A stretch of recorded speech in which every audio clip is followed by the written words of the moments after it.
دوستوں، آج ماہ ربیع الثانی کی 10 تاریخ پیر کے دن صرف ایک تسبیح کو بتائے گئے طریقے سے پڑھ لیجئے گا، آپ کے پورے سال کا، پوری زندگی کا نصیب بدل جائے گا۔ اکابرین فرماتے ہیں ماہ ربیع الثانی کی 10 تاریخ پیر کے دن جس گھر میں یہ ایک تسبیح پڑھ لی جاتی ہے، اس گھر کے کونے کونے سے غربت کا، تنگ دستی کا خاتمہ ہو جاتا ہے۔ اس گھر میں موجود بچہ بچہ ارب پتی بن جاتا ہے۔ آج ماہ ربیع الثانی کے مہینے میں، بہار کے مہینے میں، رحمتوں برکتوں والے مہینے میں اگر آپ اپنا سویا ہوا نصیب جگانا چاہتے ہیں، اپنے رستے سے رکاوٹوں کا، بندشوں کا خاتمہ کرنا چاہتے ہیں، اگر آپ لوگ بے اولاد ہیں اور صاحب اولاد ہونا چاہتے ہیں، یعنی نرینہ اولاد سے نواز جانا چاہتے ہیں، تو پھر اس ایک تسبیح کو آج ماہ ربیع الثانی کی 10 تاریخ پیر کے دن لازمی پڑھ لیجئے گا۔ یہ تسبیح اتنی خاص ہے کہ اگر کوئی سڑک پہ بیٹھا ہوا فقیر بھی اس خاص وظیفے کو پڑھے تو اللہ رب العزت اسے بے بادشاہی نصیب کر دے۔ اللہ والوں، آج ماہ ربیع الثانی کی دوسرا پیر کا دن ہے۔ یہ مہینہ بہت خاص ہے۔ اس مہینے میں نصیب اور تقدیر کے فیصلے ہوتے ہیں۔ اگر آپ میں سے کوئی بیمار ہے، بیماری لا علاج ہو چکی ہے، لا علاج بیماری سے شفا کے لیے بھی آپ ماہ ربیع الثانی کی 10 تاریخ پیر کے دن صرف ایک تسبیح کو پڑھ سکتے ہیں۔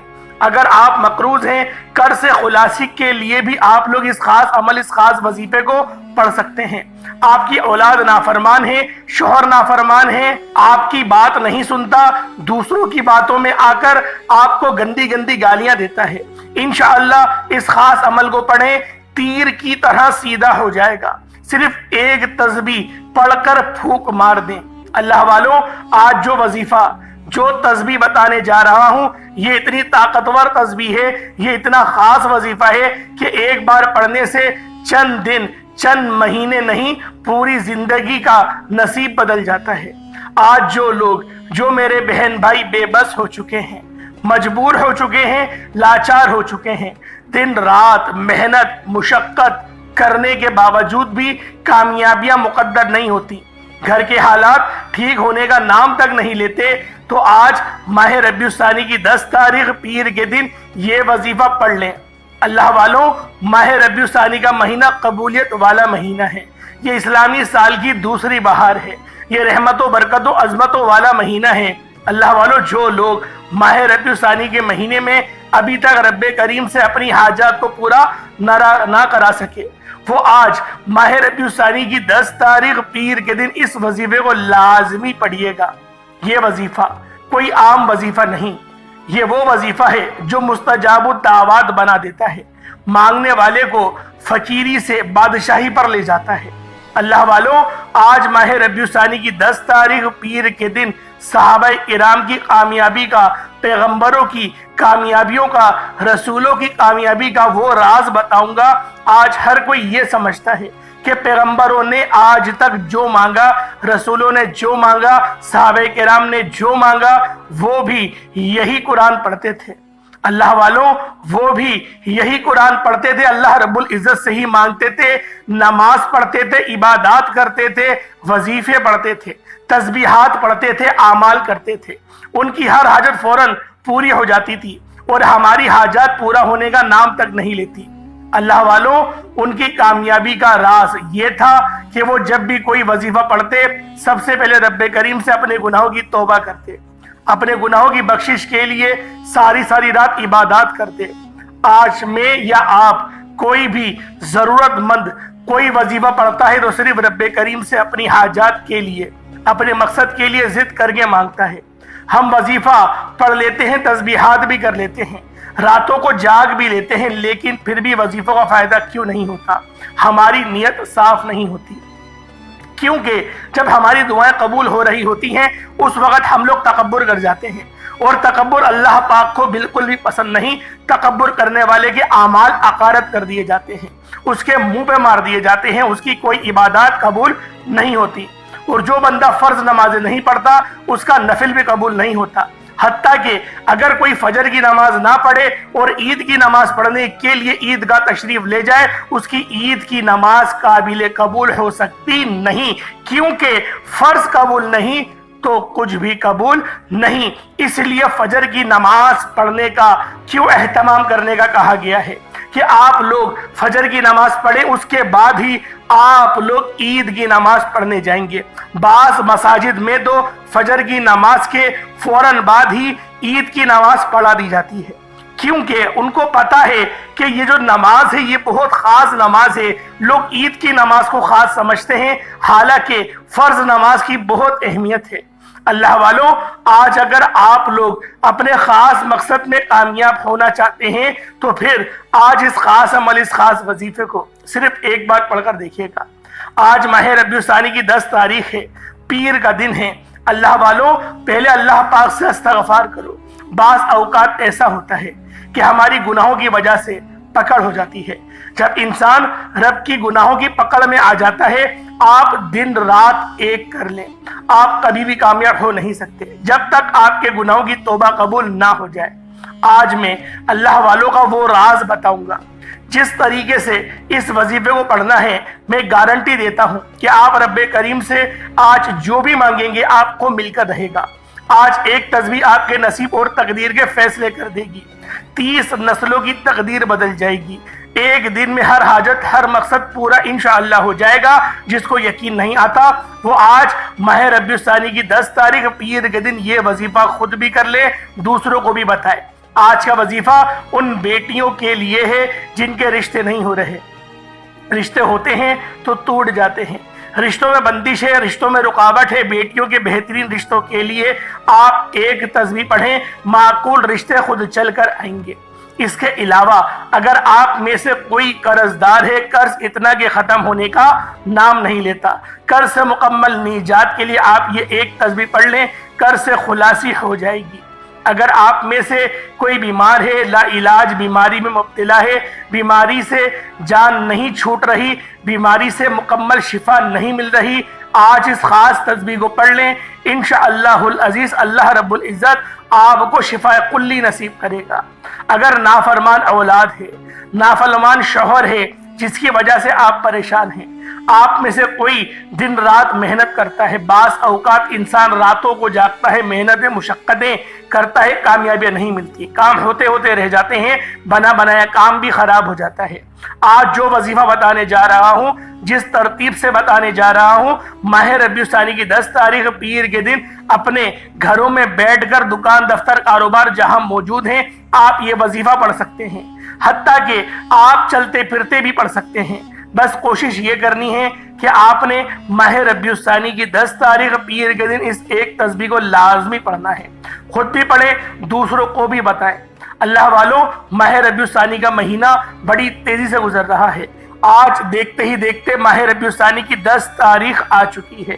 اللہ والوں، محرم کا مہینہ گزر گیا، سفر کا مہینہ بھی گزر گیا، ربیع الاول کا مہینہ بھی گزر گیا، اب ربیع الثانی کا مہینہ ہم سب کے درمیان جاری و ساری ہے۔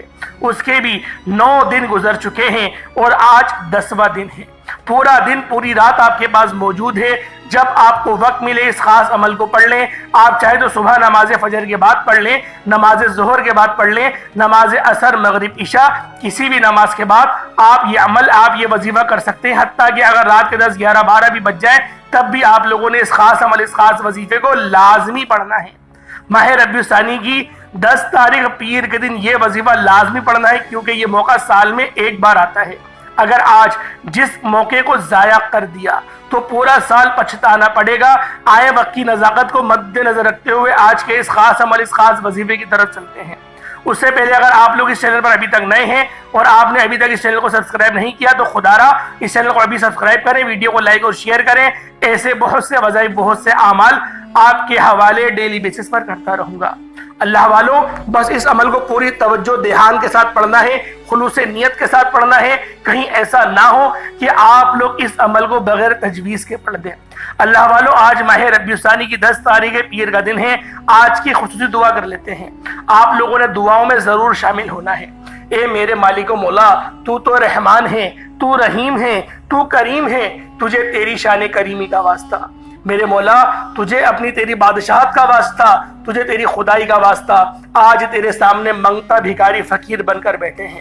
میرے مولا آج تجھ سے مانگ رہے ہیں، تجھ سے حاجت کر رہے ہیں۔ میرے مولا ہماری تمام نیک جائز حاجات کو پورا فرما۔ میرے مولا ہم سب کے مقدروں کو سنوار دے۔ میرے مولا ہمیں اپنے والدین کی خدمت کرنے کی توفیق عطا فرما۔ میرے مولا جن کے والدین اس فانی دنیا سے انتقال کر گئے ہیں ان سب کی بخشش و مغفرت فرما۔ میرے مولا ہم سب کی مدد کا بہترین انتظام فرما۔ امت محمدی پر رحم و کرم جاری فرما دے، مدد کا بہترین بندوبست فرما دے۔ میرے مولا ہمیں عادل اور نیک حکمران عطا فرما۔ میرے مولا ہمیشہ صراط مستقیم پر چلنے کی توفیق عطا فرما۔ میرے مولا جو مانگا عطا فرما، نہ مانگ سکے حق میں بہتر ہو عطا فرما۔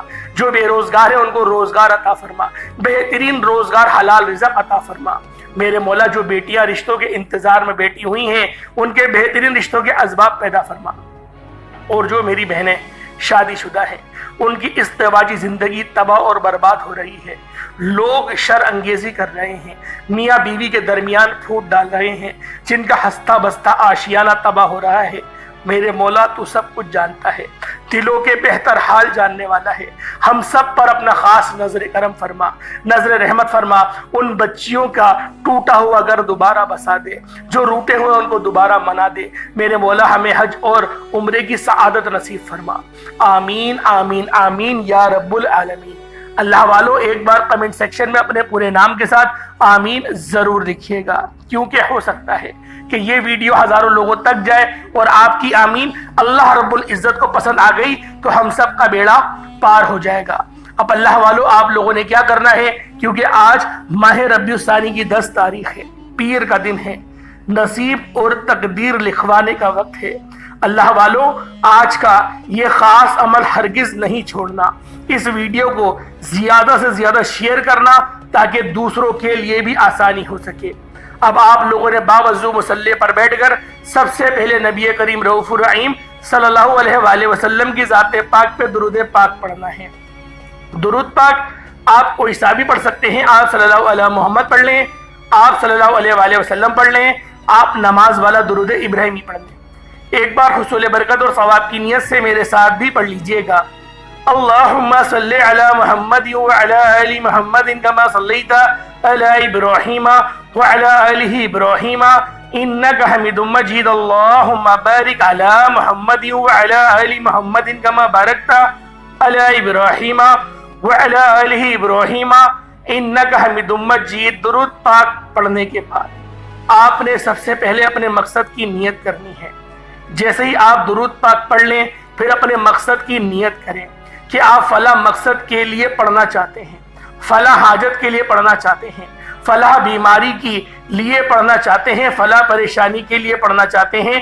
یعنی کہ آپ نے اپنے مقصد کی اپنے الفاظ میں نیت کرنی ہے، اپنے خاص مقصد کو ذہن میں رکھیں۔ اگر آپ لوگ مقروض ہیں، قرضوں کے بوجھ تلے دبے ہوئے ہیں، تو پھر آپ لوگوں نے قرض سے نجات کی اللہ پاک کی بارگاہ میں دعا کرنی ہے اور نیت کرنی ہے۔ اس کے بعد اس عمل کا آغاز کرنا ہے۔ بے اولاد ہے تو صاحب اولاد ہونے کے لیے آپ لوگ اللہ پاک کی بارگاہ میں نیت کریں گے۔ اسی طرح سے جو آپ کا مقصد ہے، جو حاجت ہے، جو معاملات ہیں، سب کو اپنے ذہن میں رکھیں، نیت کریں، اور فوری طور پر آپ لوگوں نے ایک بار اعوذ باللہ من الشیطان الرجیم بسم اللہ الرحمن الرحیم پڑھ کر وظیفے کا آغاز کرنا ہے۔ اور سب سے پہلے آپ نے اپنے گناہوں کی توبہ کر لینی ہے۔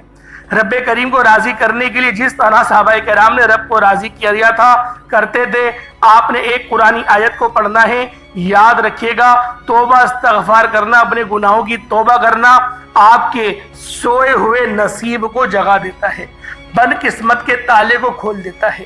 جب کوئی بندہ لا حول ولا قوت الا باللہ پڑھ کر اپنے گناہوں کی ندامت و شرمندگی سے توبہ کرتا ہے تو اللہ کریم ایسی زندگیوں سے، ایسے معاملات سے، ایسی ہماری شر انگیزیوں سے ہمیں بچاتا ہے جس کا ہم لوگ گمان نہیں کر سکتے۔ اللہ والوں، آج اگر اللہ پاک آپ کو چاہے کہ آپ کو نوازے تو جس میں ہر قدم پر کامیابی مقدر ہوتی چلی جائے، تو آپ لوگوں نے اللہ پاک کی یہ بڑی ہی قرآن پاک کی بہترین آیت لا حول ولا قوت الا باللہ اس کو پڑھنا ہے۔ جس میں ہر قدم پر کامیابی کا راز چھپا ہوا ہے، جس میں زندگی کی تمام رکاوٹیں بندشیں ہٹا لی جاتی ہیں، پریشانیاں ختم کر دی جاتی ہیں۔ یقین کیجئے گا، خود کی تعریف اور بڑے بڑے بول بولنے سے اللہ کی پناہ کیجئے۔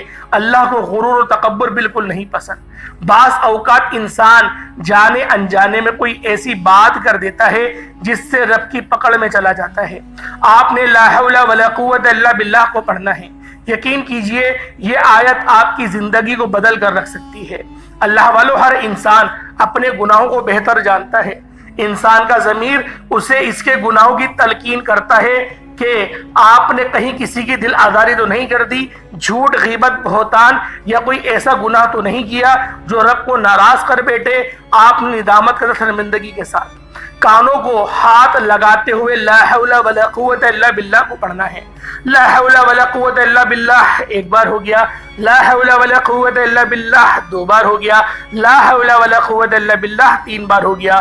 اس طرح سے آپ نے لا حول ولا قوت الا باللہ کو ہاتھوں کی انگلیوں پر پڑھ لیں یا تسبیح کے دانوں پر پڑھ لیں، صرف 21 بار پڑھنا ہے، 21 ٹائمز پڑھنا ہے۔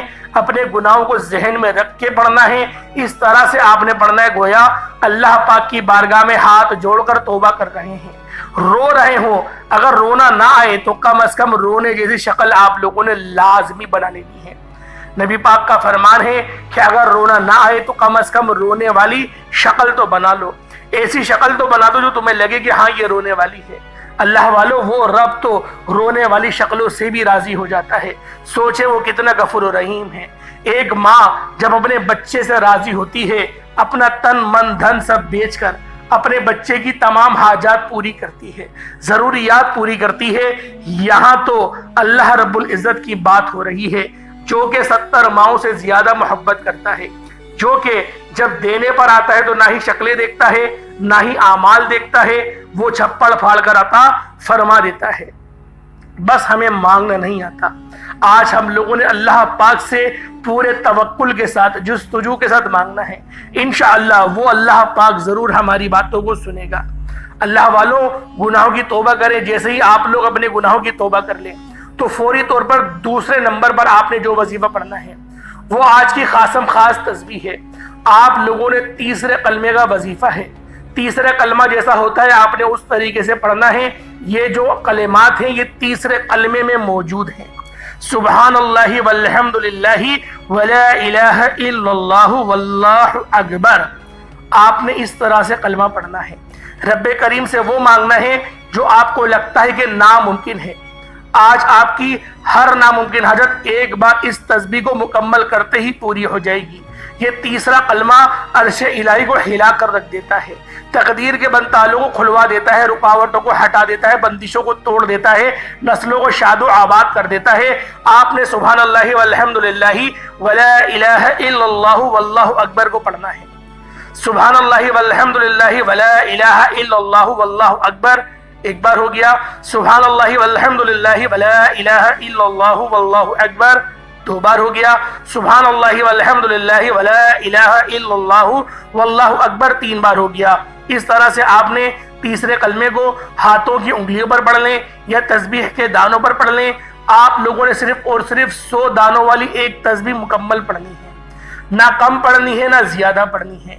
ایک تسبیح کا مطلب ایک تسبیح ہی ہے۔ ہاتھوں کی انگلیوں پر بھی پڑھ سکتے ہیں، تسبیح کے دانوں پر بھی پڑھ سکتے ہیں۔ 100 مرتبہ پڑھنا ہے۔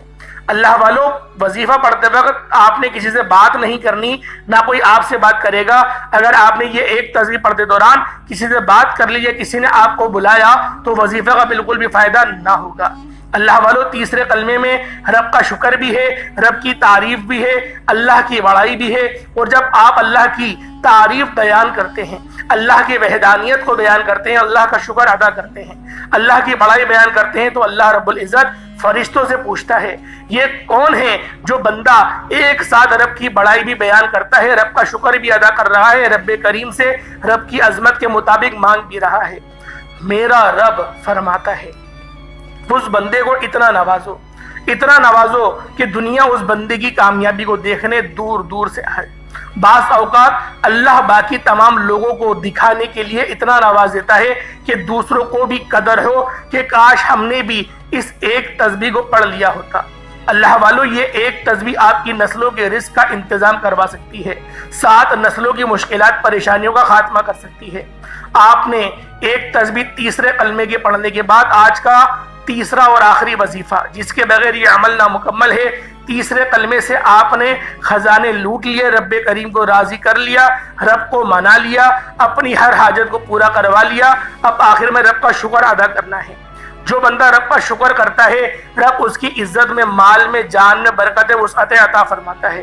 جو ناشکری کرتا ہے رب کی، پھر رب اس سے سب کچھ چھین لیتا ہے، چاہے وہ رزق ہے، دولت ہے، چاہے وہ عزت ہے، چاہے وہ اس کی خراب آخرت ہے۔ صرف ایک قرآنی آیت کو پڑھنا ہے، اور یہ آیت ہے الحمدللہ یا ربی۔ آپ نے الحمدللہ یا ربی کو پڑھنا ہے۔ الحمدللہ یا ربی ایک بار ہو گیا، الحمدللہ یا ربی 2 بار ہو گیا، الحمدللہ یا ربی 3 بار ہو گیا۔ اس طرح سے آپ نے الحمدللہ یا ربی کو ہاتھوں کی انگلیوں پر پڑھ لیں یا تسبیح کے دانوں پر پڑھ لیں، صرف 11 بار پڑھنا ہے۔ اللہ والوں صرف 11 بار الحمدللہ یا ربی کو پڑھنا ہے، اور یہ آپ کا عمل، یہ آپ کا وظیفہ مکمل ہو گیا۔ یقین کیجئے گا کہ 11 بار الحمدللہ یا ربی پڑھتے ہی، اللہ کریم کا شکر ادا کرتے ہی آپ کے سالوں کے پھنسے ہوئے کام نکل جائیں گے، تمام بگڑے کام سنور جائیں گے، مشکلات ہٹ جائیں گی، پریشانیاں دور ہو جائیں گی۔ جس چیز میں ہاتھ ڈالو گے سونا ہو جائے گی، جس طرف قدم بڑھاؤ گے کامیابیاں مقدر ہو جائیں گی۔ کوشش کریں اول آخر آپ لوگ کم سے کم 3 بار تو درود ابراہیمی پڑھیں، کیونکہ درود ابراہیمی وہ بہترین درود ہے جو درود اللہ پاک بھی اپنے حبیب پر بھیجتے ہیں۔ قرآن پاک میں یہ درود پاک آیا۔ اللہ والوں، نبی پاک نے ہمیں یہ درود پاک پڑھنے کا کیوں مشورہ دیا، کیوں کہا کہ سب سے زیادہ درود ابراہیمی پڑھا کرو؟ وجہ یہی ہے کہ ایک بار جب آپ لوگ نبی پاک صلی اللہ علیہ وآلہ وسلم کی ذات پاک پہ درود پاک پڑھیں گے، اللہ پاک آپ پر 10 بار پڑھے گا۔ ہمارا درود پڑھنا ہمارے نبی کو فائدہ دے یا نہ دے، اللہ رب العزت کا ہمیں درود بھیجنا، سلام بھیجنا ہمارے لیے بہت فائدہ مند ہے۔ اس لیے ہمارے نبی پاک صلی اللہ علیہ وآلہ وسلم نے اپنی امتیوں کی بہتری کے لیے یہ کہا کہ زیادہ سے زیادہ آپ لوگ میری ذات پر درود بھیجیں۔ جتنا مجھ پر درود بھیجیں گے، اللہ پاک آپ پر اتنا ہی سلامتی بھیجے گا، آپ کے درجات بلند کرے گا، گناہوں کو مٹائے گا، نیکیوں کو بڑھائے گا۔ کیونکہ درود ابراہیمی وہ خاص درود ہے جس کے اندر نبی پاک صلی اللہ علیہ وآلہ وسلم کے جد امجد حضرت ابراہیم علیہ السلام کا بھی ذکر ہے۔ ان کی آل پر بھی درود جاتا ہے، نبی پاک پر بھی درود جاتا ہے، نبی پاک کی اہل بیت پر بھی درود جاتا ہے۔ اللہ والوں، درود ابراہیم کی فضیلت بہت زیادہ ہے، اتنی زیادہ ہے کہ ہر نماز میں، یعنی ہر نماز کی قبولیت ہی درود ابراہیمی پڑھ کر ہوگی۔ جو لوگ نبی پاک کی اہل بیت سے بغض رکھتے ہیں، جو لوگ اہل بیت کی عزت نہیں کرتے، احترام نہیں کرتے، جو لوگ یزید کو رضی اللہ عنہ و رضی اللہ نہ کہتے ہیں، اللہ والوں میری طرف سے تو ان پر لعنت ہے، میری طرف سے بھی لعنت اور محمد مصطفیٰ کی طرف سے بھی لعنت۔ کیونکہ یزید نے کیا کچھ نہیں کیا یہ آپ لوگ جانتے ہیں۔ اللہ پاک ہمیں یزیدیوں سے بھی بچائے اور ہمیشہ حسینیوں کے درمیان زندہ رکھے، جاوید رکھے۔ آمین آمین آمین۔ کمنٹ سیکشن میں اللہ پاک کے 99 ناموں میں سے کوئی 2 نام ضرور لکھیے گا۔ اللہ پاک ہم سب کا حامی و ناصر ہو، اللہ پاک آپ سب کا حامی و ناصر ہو۔ اپنا بہت سارا خیال رکھیے گا، انشاءاللہ پھر ملتے ہیں، تب تک کے لیے اجازت دیں۔ السلام علیکم ورحمۃ اللہ وبرکاتہ۔